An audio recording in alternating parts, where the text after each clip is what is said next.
La colère, tout le monde la connaît. Elle brûle, elle détruit, elle te vole ta paix. Mais si je te disais que même Jésus a fait face à des situations capables de provoquer la colère, et pourtant, il ne s'est pas laissé dominer. Aujourd'hui, je vais te montrer comment Jésus a appris à transformer la colère en paix et comment toi aussi tu peux le faire. La Bible ne dit pas « ne te mets jamais en colère », elle dit « mettez-vous en colère, mais ne péchez point ». Éphésiens 4,26. La colère est une émotion humaine. Elle apparaît quand tu te sens attaqué, humilié, incompris ou trahi. Même Jésus a vécu la provocation, l'injustice, les insultes, le rejet. Mais la différence, c'est qu'il ne laissa jamais la colère guider ses décisions. Il nous montre que la colère, lorsqu'elle est mal gérée, peut te faire dire des mots que tu regretteras, te faire agir contre ta propre sagesse, te faire perdre des relations, de la paix et même des opportunités. La vraie force ne réside pas dans l'explosion de la colère, mais dans la maîtrise de soi, dans la capacité à répondre avec calme, même quand tout en toi hurle de riposter. Avant de continuer, fais un petit exercice. Pense à une situation récente qui t'a mis en colère. Inspire profondément et imagine-toi y réagir comme Jésus, avec calme, sagesse et amour. Note dans un carnet ou dans ta tête ce que tu aurais changé dans ta réaction. Et pour continuer à recevoir ces conseils puissants et spirituels, abonne-toi pour ne rien manquer des conseils spirituels puissants. Laisse un like si cette vidéo t'inspire et écris en commentaire. Aujourd'hui, je choisis de ne plus laisser la colère contrôler ma vie. Ce petit geste montre que tu t'engages à transformer ta colère en paix et il peut inspirer d'autres personnes à faire de même. La colère. Une émotion que tu connais trop bien, peut-être au point de ne plus réussir à la contenir. Elle te surprend parfois, elle te dépasse, elle te déstabilise. Tu sens ton cœur battre plus vite, ta voix monter, tes mots devenir tranchants, ton âme s'agiter comme une mer agitée avant l'orage. Beaucoup pensent que la colère est le signe d'un manque de foi, d'un manque de maturité ou même d'un péché direct. Mais la réalité est plus nuancée, plus humaine et surtout plus spirituelle. La colère est une émotion profondément humaine. Et parce que Jésus a pleinement vécu l'humanité, il a lui aussi traversé des situations capables de provoquer la colère. Ce que beaucoup ignorent, c'est que comprendre comment Jésus a rencontré cette émotion, et surtout comment il l'a maîtrisée, peut transformer ta vie intérieure. La colère n'apparaît jamais sans raison. Elle se lève parce qu'il y a eu une blessure, une injustice, un manque de respect, un choc émotionnel, une déception profonde. C'est une réaction humaine et souvent légitime. Ce qui crée le problème, ce n'est pas l'apparition de la colère, mais l'incapacité à la canaliser. La colère non maîtrisée se transforme en fureur, en impulsivité, en paroles lancées comme des flèches que l'on regrette ensuite. Jésus lui-même n'a jamais enseigné « Ne te mets jamais en colère ». Il a enseigné « Mettez-vous en colère, mais ne péchez point ». Cette nuance est essentielle. Elle te dit que la colère peut exister en toi sans t'entraîner dans le péché. Elle peut se manifester sans te conduire à détruire, blesser, humilier ou perdre ta dignité spirituelle. Quand tu regardes la vie de Jésus, tu découvres un homme qui a traversé de nombreuses situations qui auraient pu susciter une colère explosive. On l'a humilié, insulté, rejeté, méprisé. On l'a accusé faussement, provoqué délibérément et même torturé injustement. Et pourtant, à travers tout cela, il n'a jamais laissé la colère diriger ses choix. Il ne s'est pas vengé. Il ne s'est pas laissé emporter. Il n'a pas répondu à la haine par la haine. Il n'a pas répliqué à la violence par la violence. Il a transformé ce que beaucoup auraient transformé en rage en quelque chose de complètement différent. Une paix surnaturelle, une dignité spirituelle, une maîtrise de soi inspirée par le Père. Si tu te reconnais dans la colère, si tu te sens souvent sur le point d'exploser, sache d'abord une chose, tu n'es pas une mauvaise personne. Tu es un être humain qui ressent profondément. Et si tu prends le temps d'écouter cette colère, elle te dira ce qui ne va pas à l'intérieur de toi. Une blessure non guérie, une parole qui t'a blessé, une peur qui te ronge, une injustice qui t'a marqué. Jésus ne te condamne pas pour tes émotions. Il t'invite à les comprendre, à les regarder en face et à les remettre entre ses mains pour éviter qu'elles ne deviennent ton maître. Il y a quelque chose que tu dois comprendre dès maintenant. La colère n'est pas venue habiter ton cœur sans histoire. Il y a derrière elle un vécu, une douleur, un souvenir ou une série d'événements qui t'ont construit. Quand tu te mets en colère aujourd'hui, ce n'est pas seulement l'événement du présent qui agit. C'est aussi, parfois, tout un passé qui remonte. Une frustration répétée, un manque d'écoute, des humiliations anciennes, une pression trop lourde ou même le sentiment que personne ne te comprend réellement. La colère devient alors un langage, un cri, une alarme. Elle te dit « Quelque chose en moi souffre encore, quelque chose en moi a besoin d'être guéri ». Et c'est précisément ici que l'exemple de Jésus devient essentiel. Jésus n'a pas supprimé ses émotions. Il les a confrontées dans la présence du Père. Lorsqu'il était fatigué, il s'éloignait. Lorsqu'il était oppressé, il se retirait. Lorsqu'il était provoqué, il gardait le silence. Lorsqu'il ressentait l'injustice, il remettait tout entre les mains du Père. Sa force ne venait pas d'un cœur insensible, mais d'un cœur aligné avec la volonté de Dieu. Il ne cherchait pas à prouver qu'il avait raison, mais à rester dans la paix du Père. Et c'est précisément cette paix divine qui empêchait la colère de devenir destructrice. Le plus grand piège de la colère, c'est la réaction impulsive. C'est cette seconde où tu perds le contrôle et où ta bouche parle avant ton cœur. C'est ce moment où tu blesses quelqu'un que tu aimes ou où tu dis des choses irréversibles. Jésus nous montre qu'avant d'agir, avant de parler, avant de répondre, il existe un espace intérieur où tout peut basculer, l'espace du choix. Dans cet espace, tu peux respirer, prier, réfléchir, demander l'aide de Dieu. Tu peux choisir de répondre différemment. La colère ne va pas disparaître automatiquement, mais elle va se transformer. Elle ne sera plus ton maître, mais ton signal. Ce que beaucoup ignorent, c'est que la colère peut révéler ton appel. Elle te montre ce qui t'indigne, ce que ton cœur ne peut pas supporter, ce qui ne ressemble pas à Dieu. Jésus, lorsqu'il a chassé les marchands du temple, n'a pas agi sous l'impulsion d'une émotion incontrôlée. Il a exprimé une colère juste, dirigée, éclairée par l'Esprit. Il a protégé la maison du Père. La colère, lorsqu'elle est purifiée, peut devenir un moteur de transformation, un moteur de justice, un moteur de vérité. Mais pour cela, il faut apprendre ce que Jésus maîtrisait parfaitement, l'écoute intérieure. Savoir ce qui se passe en toi avant même de réagir. Identifier la blessure avant qu'elle ne parle à ta place. Reconnaître la faiblesse avant qu'elle ne devienne une explosion. La colère n'est pas ton ennemi. Elle est un indicateur. Elle montre ce qui a besoin d'être soigné par Dieu. Tu n'es pas appelé à vivre dominé par la colère. Tu n'es pas destiné à être prisonnier de tes réactions. Tu n'es pas condamné à exploser, à regretter, à blesser ceux que tu aimes. Jésus t'invite à entrer dans une transformation intérieure où la colère devient une force maîtrisée, un signal de croissance, un appel à la guérison. Il veut t'apprendre que tu peux ressentir sans te détruire, réagir sans blesser, vivre sans devenir esclave de tes émotions.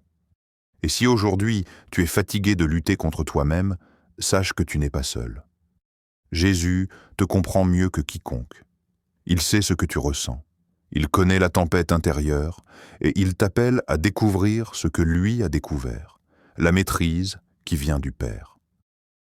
Comment Jésus transformait la colère avant qu'elle ne devienne destruction?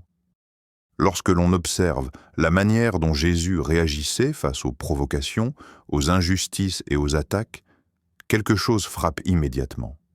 Il ne laissait jamais ses émotions prendre le contrôle de sa mission. Jésus n'a pas vécu dans une bulle protégée du conflit. Il n'a pas évolué dans un environnement harmonieux où tout le monde l'aimait, l'écoutait et le respecter. Bien au contraire, il a vécu dans un monde dur, rempli d'opposition, de critiques, de mépris, de pièges et de tentatives d'humiliation publique. Et pourtant, malgré tout cela, il n'a jamais laissé la colère le détruire intérieurement, ni détruire les autres à travers lui. Pour comprendre comment Jésus a transformé la colère, il faut d'abord comprendre ce qui se passe dans ton propre cœur lorsque tu es en colère. Quand la colère monte, elle s'accompagne d'un sentiment de perte de contrôle. Les pensées se brouillent, le cœur accélère, le ton de la voix change. C'est une réaction émotionnelle qui veut souvent te pousser à réagir immédiatement. La colère cherche toujours à te faire croire que la réaction est urgente, obligatoire, inévitable. Mais Jésus montre exactement le contraire. La colère n'est jamais une urgence. Elle peut être ressentie, mais elle ne doit pas être exécutée. Lorsque Jésus était confronté à la provocation, sa première réaction n'était pas d'agir, mais d'observer. Il prenait un recul intérieur. Il discernait l'intention, l'esprit, la situation. Là où beaucoup réagissent sans réfléchir, Jésus réfléchissait sans réagir. Il voyait l'attaque, mais il ne permettait pas à l'attaque de dicter sa réponse. C'est cette maîtrise intérieure qui faisait toute la différence. La colère n'était jamais son moteur, l'Esprit de Dieu l'était. Un exemple frappant est celui de sa confrontation avec les pharisiens. Ces hommes religieux cherchaient sans arrêt à le piéger, à l'accuser, à le provoquer. Ils l'interrompaient, criaient contre lui, le traitaient de blasphémateur, de menteur, d'imposteur. Ils le suivaient pour observer la moindre erreur. Ils inventaient des accusations pour créer le chaos autour de lui. Beaucoup, à sa place, auraient explosé en colère. Ils auraient répondu par la violence verbale, par la vengeance, par l'humiliation. Mais Jésus, au lieu de réagir impulsivement, posait des questions. Il retournait la situation. Il parlait avec sagesse. Il faisait taire l'opposition par la vérité, pas par l'agressivité.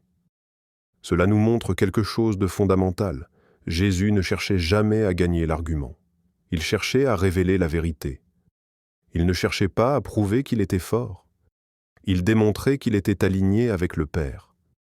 Il ne voulait pas se défendre. Il voulait accomplir la volonté divine. Et c'est cette vision plus grande, cette mission plus profonde, qui empêchait la colère de devenir destructrice.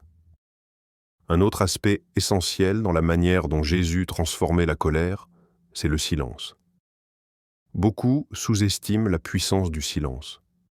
Pourtant, Jésus l'utilisait souvent dans les moments les plus provocateurs.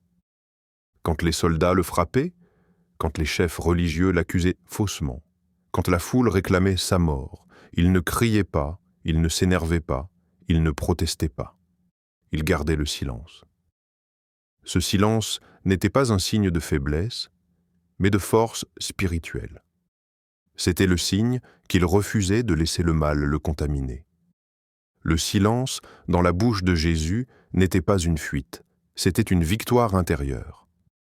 Dans nos vies, le silence est souvent perçu comme une faiblesse. On croit qu'il faut répondre, se défendre, montrer que l'on a raison. Mais Jésus montre qu'il existe une force supérieure à la réaction, la maîtrise.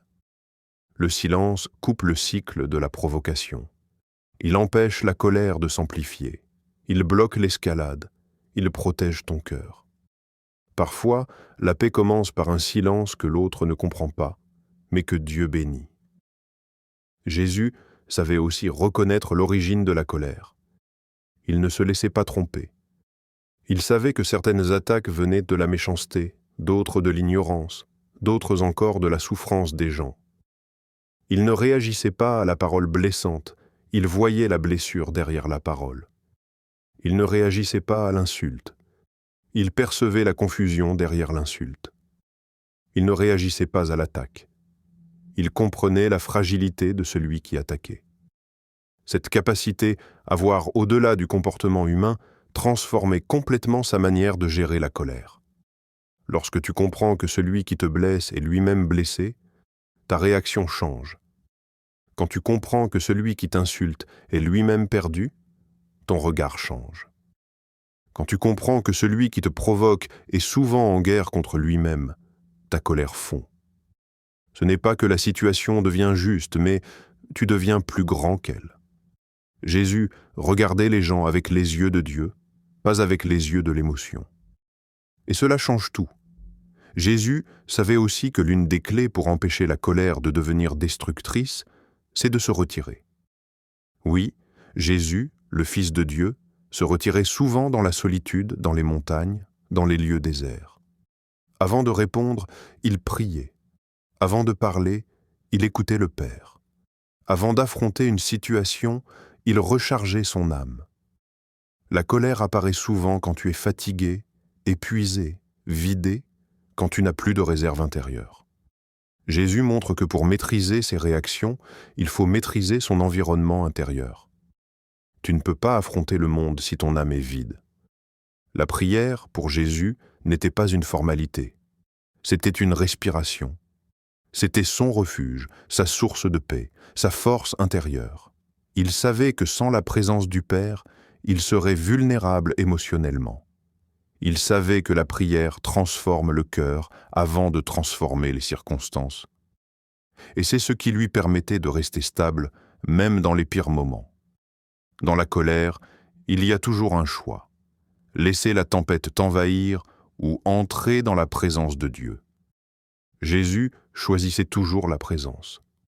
Il ne combattait jamais la colère seul, il la confiait au Père.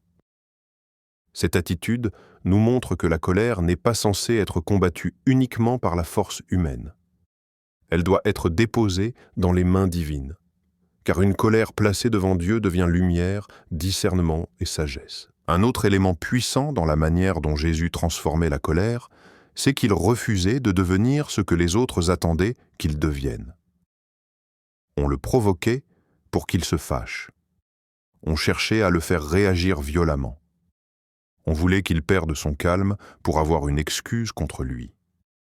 Mais Jésus ne tombait jamais dans les pièges émotionnels des autres. Il gardait sa mission au-dessus de leur intention. Il enseignait ainsi que la colère se maîtrise lorsque ta vision est plus grande que l'attaque. Quand tu sais où Dieu t'emmène, tu ne perds plus de temps avec ce que les gens veulent te faire devenir. Jésus n'a pas supprimé la colère. Il l'a transformée, il l'a purifiée. Il l'a utilisée pour accomplir la volonté du Père. Et cette transformation est possible pour toi aussi. Tu peux ressentir la colère sans qu'elle te domine. Tu peux vivre l'émotion sans devenir l'émotion. Tu peux traverser l'injustice sans devenir injustice. Tu peux ressentir la douleur sans répondre par la douleur. Jésus montre que la véritable force n'est pas dans la réaction, mais dans la transformation intérieure.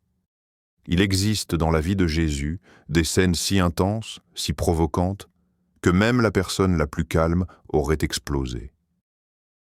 Ce sont des moments où la pression émotionnelle était à son maximum, où l'injustice était évidente, où la souffrance était réelle, où le manque de respect dépassait toute limite. Et pourtant, Jésus réagit toujours d'une manière qui dépasse la logique humaine. Il démontre que la maîtrise de soi n'est pas naturelle, elle est spirituelle. Ce n'est pas un talent humain, c'est une capacité divine que Dieu accorde à celui qui veut lui ressembler. L'un de ces moments clés se déroule lorsque les chefs religieux mettent Jésus devant une femme surprise en adultère. C'était un piège, un test cruel conçu pour provoquer soit sa colère, soit son échec. On le pousse à donner un jugement, on l'accuse, on le presse, on l'entoure, on exige une réponse immédiate. Dans un contexte pareil, la plupart des gens auraient réagi avec irritation, avec agitation, avec nervosité, avec agressivité. Mais Jésus ne se laisse pas entraîner dans la spirale émotionnelle que les autres tentent de créer. Il ne se met pas à répondre comme eux, au rythme imposé par eux, sous la pression d'eux. Il se penche et écrit doucement sur le sol. Ce geste, incompréhensible pour ceux qui l'observent, est un enseignement profond. Lorsque la pression monte, ralentis. Lorsque les gens te poussent à réagir, prends un temps. Lorsque la foule t'invite au chaos, choisis la paix intérieure. Jésus refuse de laisser la pression extérieure prendre le contrôle de son monde intérieur. Alors que les accusateurs continuent de hurler, de poser des questions, de l'accuser, il lève les yeux et prononce une phrase qui a traversé les siècles, que celui qui n'a jamais péché jette la première pierre. C'est une réponse parfaitement ajustée, calme, véritable, tranchante mais sans colère. Une réponse qui désarme l'attaque sans s'abaisser à l'émotion négative. Ce moment montre que la sagesse, lorsqu'elle vient de Dieu, a le pouvoir d'apaiser même les tempêtes émotionnelles créées par les autres. Un autre moment d'une intensité émotionnelle incroyable se trouve dans la trahison de Judas. Jésus connaît Judas. Il sait ce qu'il prépare. Il sait qu'un des hommes qu'il a nourri, enseigné, aimé, formé pendant 3 ans est en train de vendre sa vie pour quelques pièces d'argent. La trahison est l'une des choses les plus douloureuses qu'un être humain puisse vivre. Elle provoque naturellement colère, rancœur, désir de vengeance, sentiment de trahison profonde. Pourtant, quand Judas arrive avec les soldats pour arrêter Jésus, il ne le repousse pas, il ne l'insulte pas, il ne s'énerve pas, il lui dit « Ami, fais ce pour quoi tu es venu ». Personne, face à un traître, n'utilise le mot « ami ». Mais Jésus n'est pas contrôlé par ce que l'autre fait. Il reste fidèle à ce qu'il est. Il nous montre que la colère augmente quand tu permets à quelqu'un d'autre de redéfinir ton cœur. Jésus nous enseigne. Ne laisse jamais le comportement des autres te transformer en une version de toi-même que Dieu n'a jamais voulu. Judas agit dans les ténèbres, mais Jésus répond depuis la lumière. Cette scène montre que la maîtrise spirituelle de soi ne dépend jamais des actions des autres, mais de l'identité que Dieu t'a donnée. Il y a aussi la scène où Pierre, voulant défendre Jésus, coupe l'oreille d'un soldat venu arrêter son maître. Voilà un moment où la réaction humaine aurait pu prendre le dessus. Jésus aurait pu dire « Oui, Pierre, il mérite ça. Attaque-les, défends-moi, venge-moi. » Mais il ne fonctionne pas selon les émotions humaines. Il reprend Pierre, calme le chaos et même guérit l'oreille du soldat. Alors qu'on le traite comme un criminel, il guérit celui qui venait le capturer. Cette réaction est incroyablement puissante, car elle illustre une vérité essentielle. Jésus n'a jamais répondu à la violence par la violence, ni à la colère par la colère, ni à l'injustice par l'agressivité. Il répond par la restauration, par la sagesse, par la paix. Quand ton cœur est connecté à Dieu, tu deviens capable d'avoir des réactions que les autres ne comprennent pas, mais que le ciel reconnaît. Un autre moment chargé émotionnellement est celui où Jésus, après avoir accompli des miracles, se fait rejeter par sa propre ville, Nazareth. Les gens qu'il connaît, ceux qui avaient vu sa croissance, ceux qui auraient dû être fiers de lui, se moquent de lui, remettent en question son autorité, le méprisent. Ils refusent la bénédiction, refusent le miracle, refusent la vérité, simplement parce qu'ils ne veulent pas voir au-delà du passé. Beaucoup auraient explosé dans une telle situation. Être sous-estimé, rejeté, mal interprété par ta propre famille ou communauté, c'est une douleur immense. Mais Jésus ne se met pas en colère contre eux. Il ne force personne. Il ne cherche pas à prouver qui il est. Il se contente de dire que nul n'est prophète dans son pays et quitte l'endroit. Son attitude enseigne que parfois, la paix vient non pas en insistant, mais en s'éloignant. Quand la colère veut te pousser à te justifier, Jésus montre qu'il est plus sage de garder son énergie pour ceux qui ont un cœur ouvert. Le moment le plus puissant est peut-être celui de la crucifixion. Là, la violence, l'injustice, la douleur physique, l'humiliation publique atteignent un niveau que personne ne peut imaginer. On le frappe, on l'insulte, on se moque de lui, on lui crache dessus, on lui met une couronne d'épines. À ce niveau de souffrance, la colère aurait pu être justifiée. Colère contre les soldats, contre la foule, contre Judas, contre les pharisiens, contre le monde. Mais Jésus ne laisse pas la colère envahir son cœur. Au contraire, il prononce l'une des phrases les plus renversantes de toute l'histoire de l'humanité. Père, pardonne-leur, car ils ne savent pas ce qu'ils font. » Ces mots montrent que Jésus a atteint un niveau de maîtrise intérieure qui dépasse tout ce que l'être humain peut imaginer. Il ne demande pas justice, il ne demande pas vengeance, il ne demande pas réparation, il demande pardon. Non seulement par absence de colère, mais par présence d'un amour divin. Là où la colère aurait détruit, Jésus construit. Là où la douleur aurait fermé le cœur, Jésus l'ouvre. Là où la souffrance aurait donné naissance à la haine, Jésus fait naître la grâce. Cette scène prouve que contrôler sa colère n'est pas une question de caractère, mais une question d'âme. Ce n'est pas une question de discipline, mais une question de connexion spirituelle. À travers tous ces moments, Jésus nous montre une vérité essentielle. La colère n'est jamais une preuve de force, mais souvent une preuve de faiblesse intérieure. La véritable force, c'est de rester aligné avec Dieu dans les moments où les autres veulent te pousser à devenir quelqu'un que tu n'es pas. La véritable maîtrise, c'est de garder ton âme calme quand tout autour de toi est agitation. La véritable puissance, c'est de voir la vérité au-delà de l'émotion, la mission au-delà du conflit, le plan divin au-delà de la provocation humaine. La colère est une émotion humaine, mais elle n'a jamais été destinée à gouverner nos vies. Jésus nous a montré que la véritable puissance ne réside pas dans l'explosion de nos émotions, mais dans la maîtrise de soi, dans la paix intérieure et dans la capacité à transformer chaque affront, chaque trahison, chaque douleur en sagesse et en amour. Aujourd'hui, tu as la possibilité de suivre son exemple, laisser la colère derrière toi, choisir le pardon, répondre avec calme et laisser la lumière de Dieu guider tes paroles et tes actions. Prions ensemble. Seigneur Tout-Puissant, aide-moi à reconnaître ma colère avant qu'elle ne contrôle mes actes. Donne-moi la sagesse de répondre avec amour, la patience de ne pas céder à l'impulsion et la force de transformer chaque douleur et chaque injustice en bénédiction.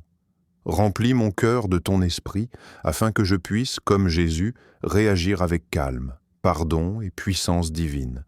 Que ma vie devienne un témoignage de ton amour et de ta paix. Au nom de Jésus, Amen. Si cette vidéo t'a touché et inspiré, prends un moment pour respirer profondément, identifier ce qui te met en colère et décider aujourd'hui de répondre comme Jésus, avec maîtrise, amour et sagesse. Partage cette vidéo avec quelqu'un qui a besoin de paix intérieure, commente ci-dessous ton engagement à transformer ta colère et abonne-toi pour découvrir d'autres leçons puissantes de vie spirituelle.